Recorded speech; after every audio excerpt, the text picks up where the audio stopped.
Accept your death, and you must in your training. Life support has been cut off. They're trying to choke you out. Hold on. Sending auxiliary life support.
Hello folks, how you doing today? So today we're going to be diving into Hildryn.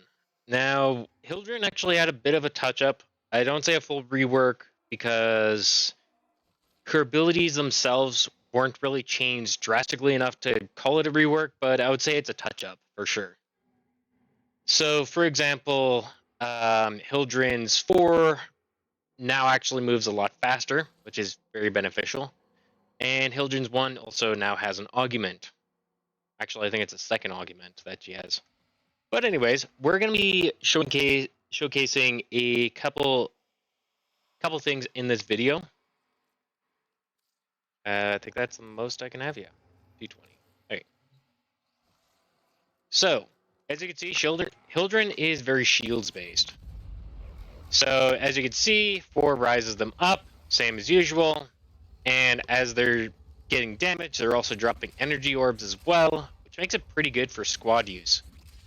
You also have her 3, which buffs up everybody else's shields while putting a bit of shield drain on you.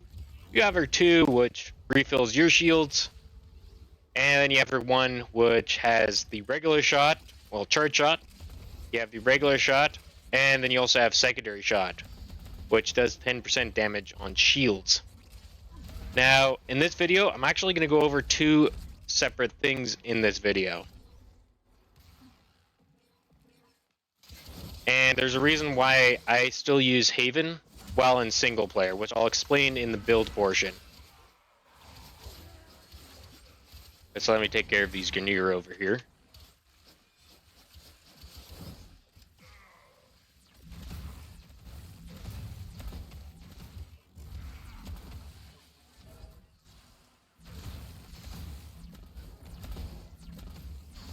My aim sucks. And then there's one more over there.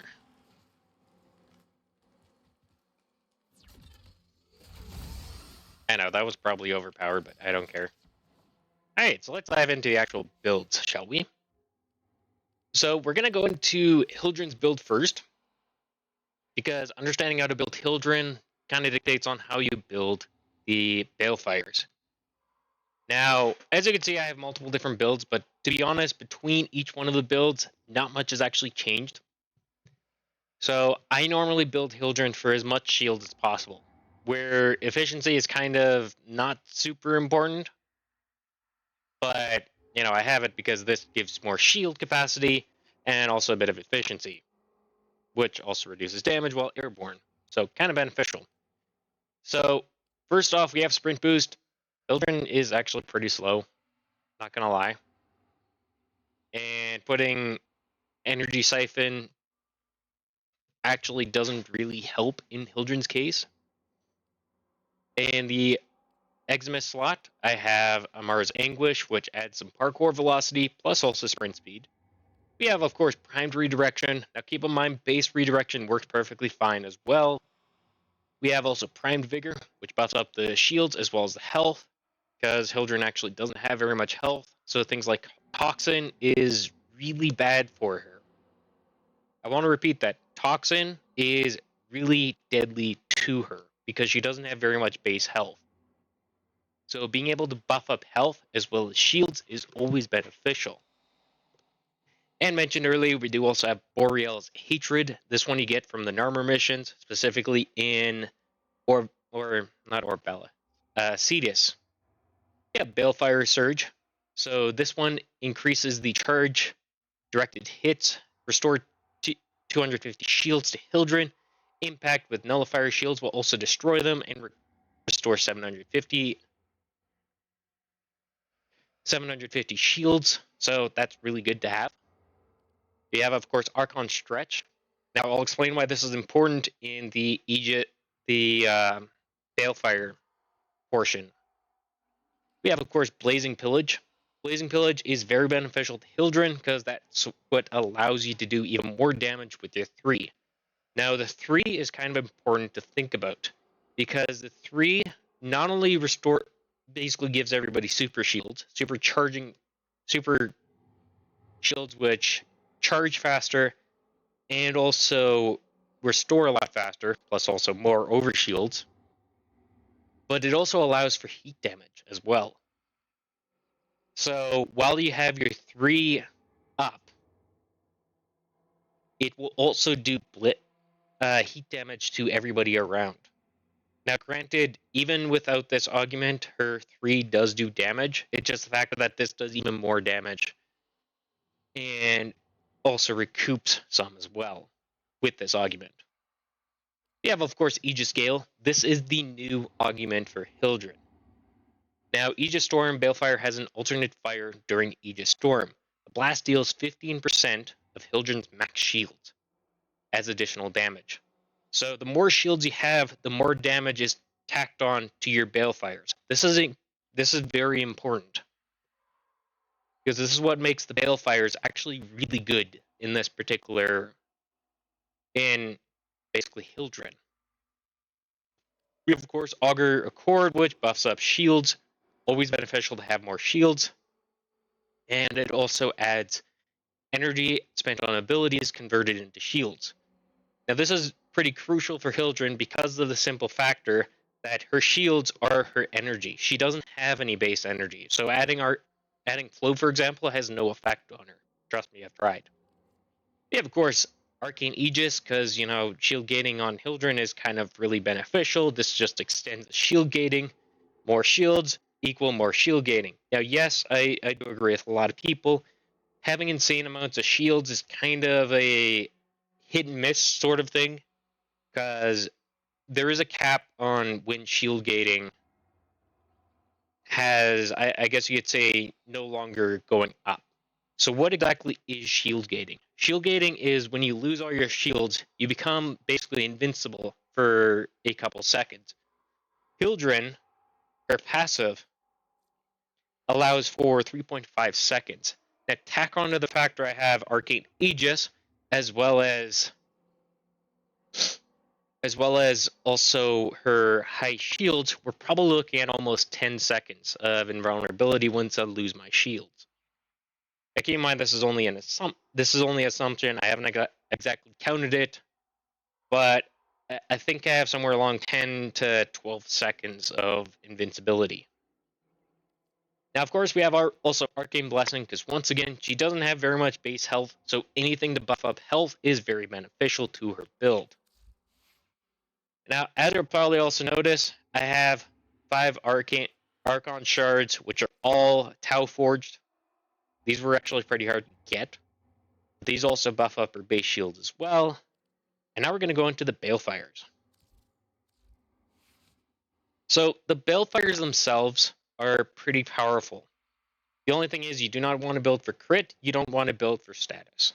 You want to build for pure raw damage, and this is kind of very beneficial. So one of the reasons why I have Archon Stretch instead of just the base stretch is because the way that I've built this, it actually has electric damage. So this can actually proc the Archon Stretch, which also includes energy recovery, so her shields can recover naturally just by using her Balefires. You have, of course, Hornet Strike, which buffs up raw damage. We have Galvanized Fusion. Note also the Split Chamber works just as well. We have, of course, Augur Pact, which buffs up damage. We have, of course, Lethal Torrent, which is kind of a crucial thing to have on almost any secondary. It buffs up fire rate, which in this case, it actually doesn't do very much, but the multi-shot really adds to it. We have, of course, Primed Heated Charge. Note, base works just as well. We also have Pathogen Rounds, which adds gas damage.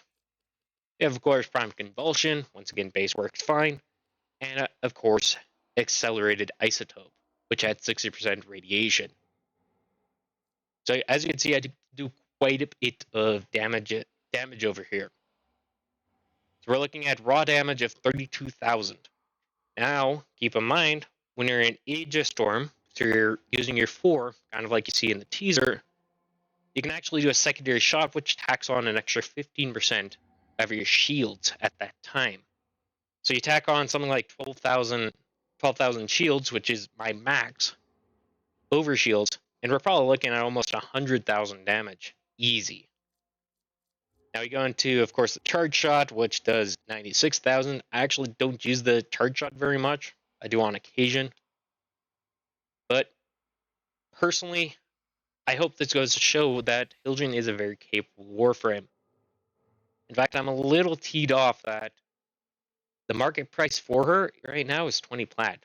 She's really cheap.